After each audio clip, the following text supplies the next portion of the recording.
surah Al-Ankabut.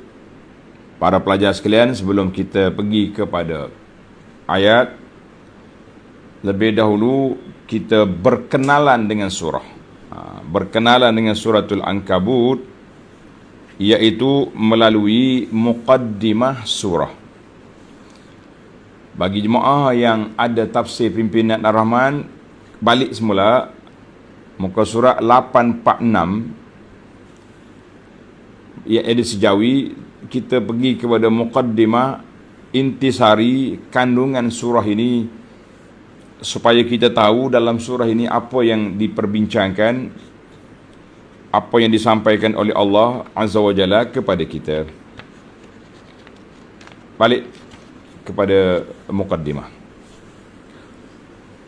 surah ini. Tengok muqaddimah pimpinan, dia mula dengan surah ini diturunkan di Makkah, dipanggil suratun makkiyatun, wa huqiyal ijma'u ala dhalik. Sebahagian ulama katakan ijma' dah, ulama mengatakan surah ini makkiyah secara umumnya. Cuma ada juga sedikit khilaf. Ada mengatakan kecuali ayat 1 hingga 11 pamadaniyatun. Ada kata madaniyah kecuali ayat 1 hingga 10. Ada juga kata madaniyatun kulluha. Sedikit khilaf. Baik, secara umumnya surah ini akan dikenali dengan nama surah Makkiyah. Sebab apa surah Makkiyah? Kerana dia diturun sebelum Nabi kita berhijrah ke Madinah, di saat umat Islam ditindas, diunaya, dikhianati oleh Abu Jahal dan segala geng-geng Pak Abu yang lain yang sentiasa khianat kepada umat Islam yang lemah pada saat itu. Yang lemah pada saat itu. Baik.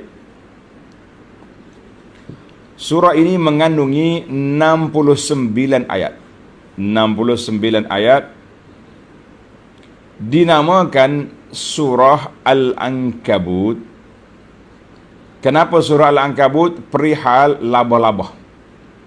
Labah-labah, bahasa kita, bahasa Kelantan, labah. Boleh faham ke tidak? Labah-labah. Kenapa? Kerana misal perbandingan yang berhubung dengannya ada disebutkan pada ayat 41. Dalam surah ini disebut tentang Ankabut. Dan terdapat beberapa asar yang menamakannya dengan Ankabut.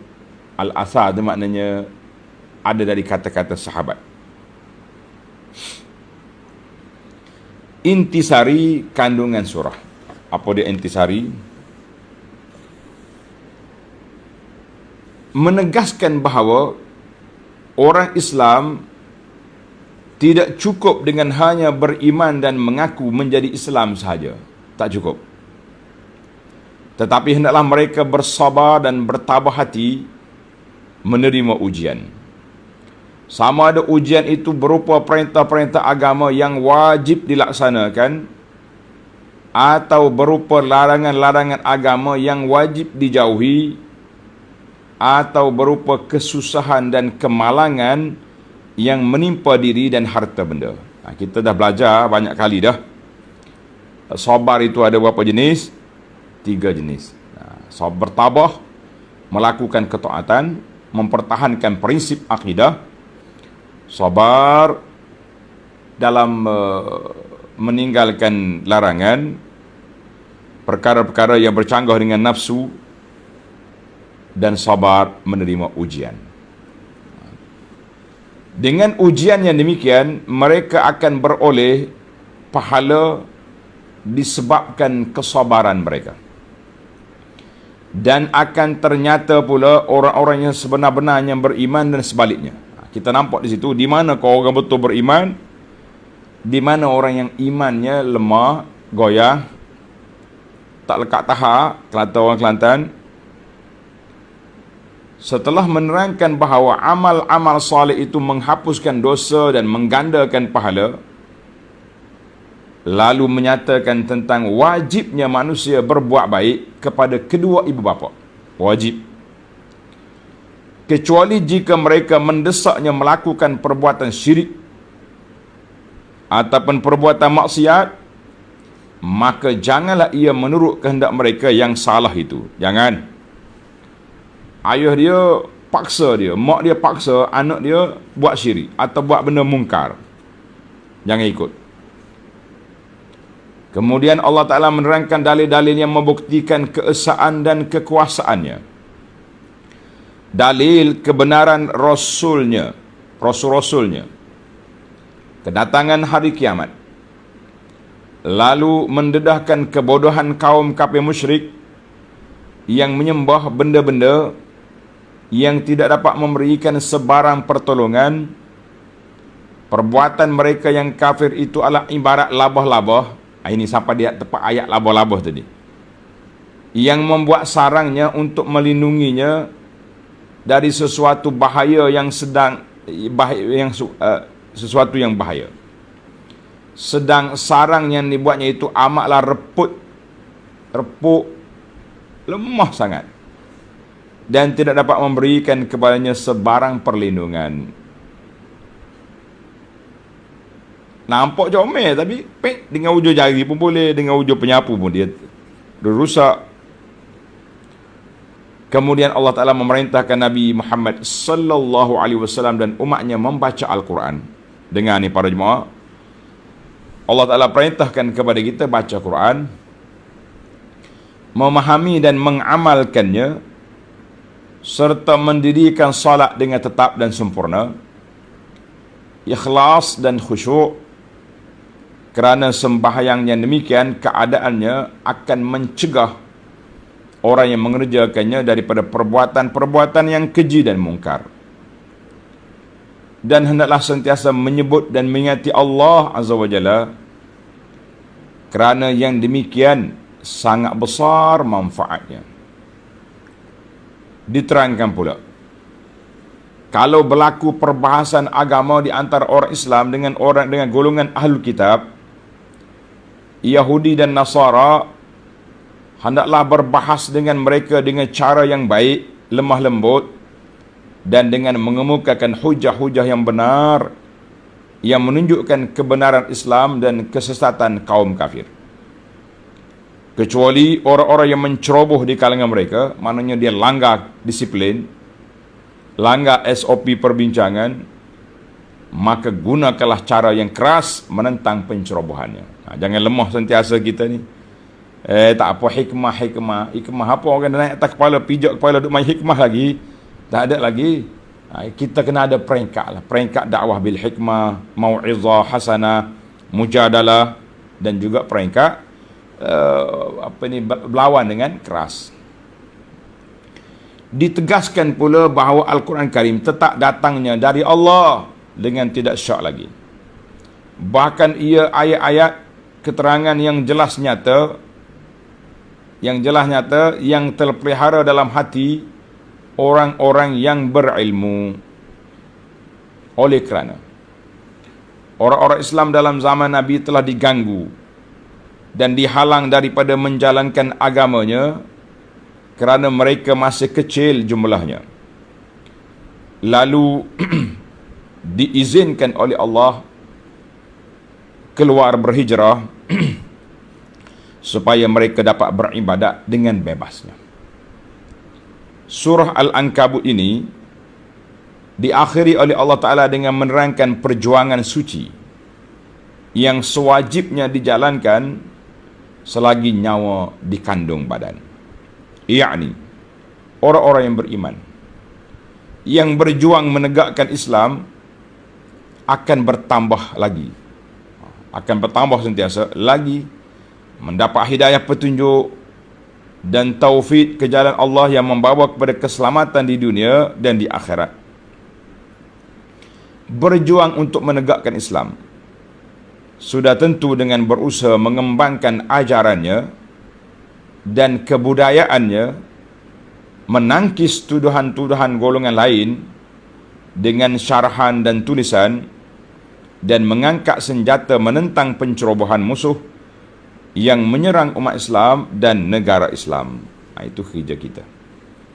Baik, para pelajar sekalian, itu mukaddimah intisari di dalam kitab kita Pimpinan Ar-Rahman. Saya rumuskan melalui kitab Al-Muharrar tentang maqasid as-surah. Tadi dia sebut tak ada nombor. Yang ni kita letak nombor supaya lebih senang untuk dipahami. Maqasidus surah, matlamat ataupun objektif surah ini, di antara matlamat besarnya zikrul ibtila'i wal imtihan. Allah akan sebut ujian dan juga cabaran, dan menyatakan hal ahli balwa fi dunya wal akhirah, menyatakan keadaan orang yang diuji, yang dibalai di dunia dan juga di akhirat. Kita kena tengok maudu'atus surah. Surah ini ada 8 tajuk besar. 8 tajuk besar. Yang pertama menyatakan bayanu haqiqatil iman, menyatakan hakikat iman, dan sunnatil ibtila'i, sunnah ibtila. Maknanya sudah menjadi ketetapan Allah Ta'ala, dia akan uji, ada fitnah, ada cabaran, maka di sanalah terserahnya di kemana hala tuju orang mukmin dan juga hala tuju orang munafikin dan orang kafir. Dalam surah ini juga Allah berpesan wasiat supaya buat baik pada ibu bapa, dan menyatakan keadaan orang munafikin, dan menyatakan fitnatul ighwa wal ighra. Ini orang baca bahasa Arab. Ighwa, ighra. Ighwa tu maknanya nak menyesatkan, ighra menggoda. Godaan-godaan dunia yang begitu mencabar daripada orang kafir. Yang kedua, bayanu tarafin min akhbari rusul. Dalam surah ini sekali lagi Allah SWT akan bawa kepada kita beberapa orang rasul. Di antaranya kisah Nabi Nuh, Ibrahim, Lut, Shu'aib, Saleh, dan Musa alaihim salawatullahi wassalamuhu. 6 orang Nabi sekali lagi akan diulang cerita dia. InsyaAllah kita akan olahkan cerita ini. Mungkin ada sisi yang belum disebut sebelum ini, ataupun belum dihurai sebelum daripada ini. Jangan kata, oi, mari pula cerita ni. Tuan-tuan dan puan-puan sabar. Memang cerita berulang, tapi ada sisi lain, sudut-sudut lain yang Allah Ta'ala nak sampaikan kepada kita untuk ditadabbur dan diambil perhatian. Yang ketiga, Allah Ta'ala buat bandingan, darabul mathal, bandingan hal keadaan orang kafir bil ankabut, dengan labah-labah yang menjadikan rumah dia sangat rapuh, rumah dia sangat lemah, tapi comel, cantik, lemah dia. Allahu Akbar. Yang keempat, tawjihul amri. Allah Ta'ala bagi arahan kepada Nabi SAW supaya baca Quran dan mendirikan salat. Yang kelima, larangan daripada berdebat, bermujadalah dengan ahlul kitab, kecuali dengan cara yang baik. Illa allazina zalamu minhum, kecuali orang-orang yang memang bukan mencari kebenaran tapi kerah kepala, maka kita lawan dengan cara yang sepatutnya. Dan juga Allah Ta'ala perintahkan Nabi SAW supaya bagi bimbingan kepada orang-orang yang beriman. Yang keenam, menegakkan sebahagian daripada hujjah bahawa Al-Quran ini turun min indillah, dari sisi Allah Azza wa Jalla, bukan rekaan Nabi sallallahu alaihi wasallam. Yang ketujuh, menjelaskan sebahagian daripada kecelaruan. Dia panggil tanaqudat. Kecelaruan cara berfikir, cara beragama puak kafir. Dia tahu ada Allah, Bila ditanya siapa dia jadi langit, Allah, siapa ni Allah, siapa ni Allah. Tapi mereka tetap juga mencari syirik kepada Allah Azza wa Jalla. Dan kecelaruan yang kedua, apabila mereka berada di atas kapal, atas bahtera, di lambung ombak dan gelombang, mereka mengaku berdoa kepada Allah. Bila balik ke darat, kafir balik. Na'udzubillah. Yang ke-8, Allah janji kepada mana-mana hamba dia yang beriman, yang berjihad pada jalan Allah, jihad menentang kafir, jihad menentang nafsu, jihad menentang segala perkara yang tak baik, Allah Ta'ala akan beri bimbingan hidayah kepada hatinya, dan dijanjikan dengan husnul khatimah di akhir hidupnya. Alhamdulillah, para pelajar sekalian, itulah 8 poin besar dalam ayat yang kita baca ini. Mari kita tamaklah muqaddimah, intisari dan ringkasan. Baik, kita pergi kepada surah kita, Suratul Ankabut.